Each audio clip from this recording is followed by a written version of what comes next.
This video is for students who want clarification or a little more guidance on how to use the historical empathy tool. This tool can be used in many lessons across different content and for different reasons. However, this particular video will be using examples and readings from day 14 of Unit 3, which is about immigration and historical empathy.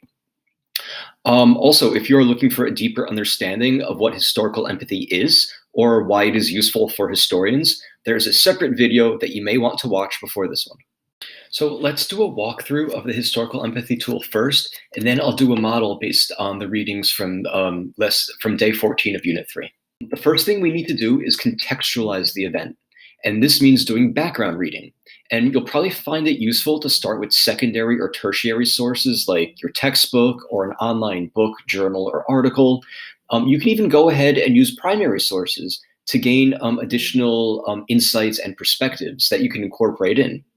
And you see in these questions down here, a lot of them focus on like the 5 W's, and that's really the key to the starting point to a context. What was going on, where, when was it happening, what specifically was going on in the time and place that may have influenced the historical event, so that might be leading you more towards the whys and the hows. Step 2, which is right here, really has 2 parts to it. First, we are simply going to take that amazing context that you just created and then look for any similarities and differences between that one and the one of the present day. But this is only the first part. More importantly, we need to look at the second task, which is down here at the bottom. And once you become aware of the similarities and differences, now we need to apply it. And you can do this by considering how they can help you understand the thoughts and actions of an individual living during that time. Now, it is important to remember that at this point, we aren't really looking to empathize with any person or group yet. This question is all about asking you to reflect on the context of that time period and how it may have impacted the way people lived and the things they did. Step 3 is where we shift from comparing and contrasting the historical contexts of then and now towards the more human element of this process. This is where we're going to do the groundwork for the historical empathy. And we are going to do this by using the historical context that you already created in step 1 to guide your analysis of their perspective, their experiences, and their actions. And finally, on to step 4. This is where we take everything that we've done to form our historical empathy and look at how their historical circumstances or their context shaped their actions and beliefs.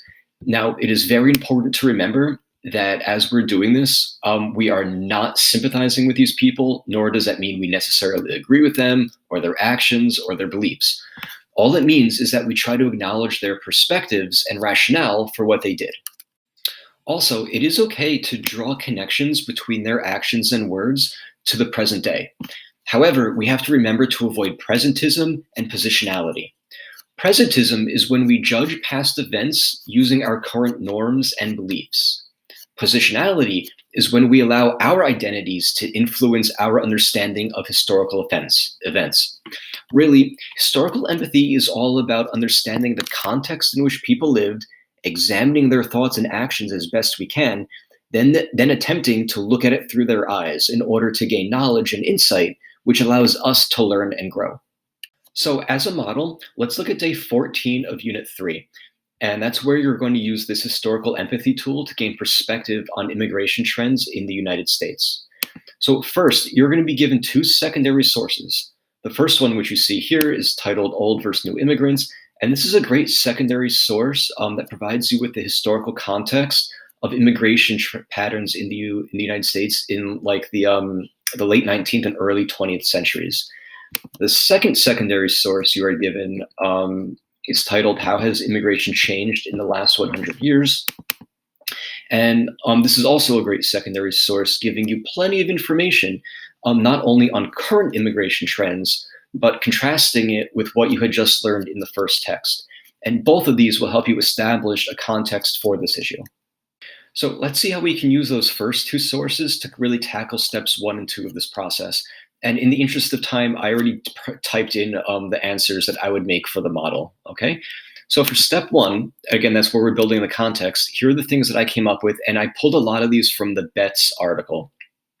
So regarding the historical circumstances, He talked a lot about these new immigrants that were coming to the United States during this time in the late 1800s and early 1900s.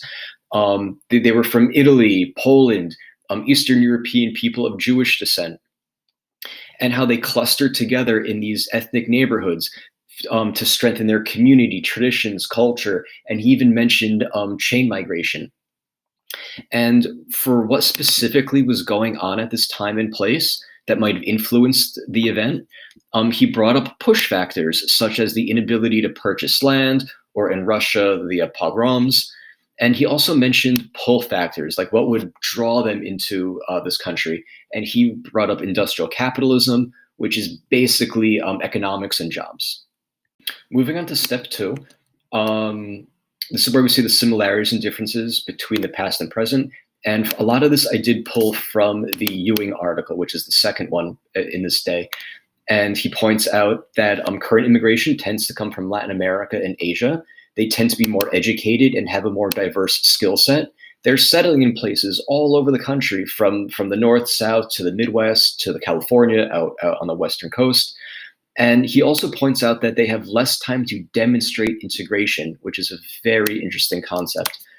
As far as similarities, he did point out that immigration in the past and in the present, they do show a high degree of integration, meaning that they become active members of society, they get jobs, they participate in democracy, and they add to our national culture. And this last question is very subjective. So I'm going to challenge you to kind of use what we've been doing so far and to come up with your own answer before we move on to steps 3 and 4 in the model.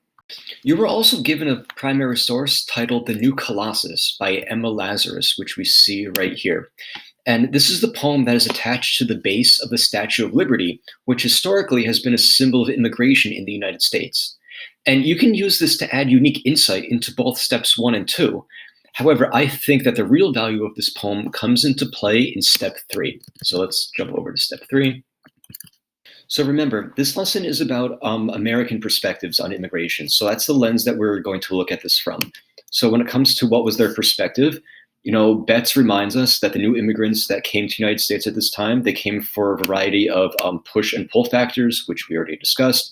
And Lazarus describes their native countries in Southern and Eastern Europe as, she uses the line here, the wretched refuse of your teeming shore. And refuse meaning garbage, and teeming, just it's overflowing or overpopulated. So she's really painting a picture there of how Americans perceived that these countries, that these immigrants were coming from. What were they experiencing? Well, Betts also reminds us that industrial capitalism was one of the pull factors. So that's definitely an experience these new immigrants had. But Lazarus also refers to the United States as the mother of exiles. So we do also get that additional perspective on the experiences. And how are they acting? Well, also from that Lazarus poem, she tells Europe, keep your ancient lands, your storied pomp. And storied pomp are like these elaborate and ancient ceremonies that Europe kind of had. So she's basically saying, keep those in Europe. You can give us your homeless, your huddled masses, your people yearning to breathe free, but there are some things that you can keep. And on to step 4. So for the first part of step 4, we did get that really great context from the secondary and the primary sources. And we got the idea that a lot of Americans believed that Europe, especially Eastern and Southern, was overpopulated and impoverished. And immigrants were leaving there to come here for a, quote, better life in the United States. And what did this group of people see and feel about the circumstances they were facing? Well, some Americans, like Emma Lazarus, did see the United States as a savior for these people, or a, quote, land of opportunity for them. And last but not least, how are their responses similar or different to the present?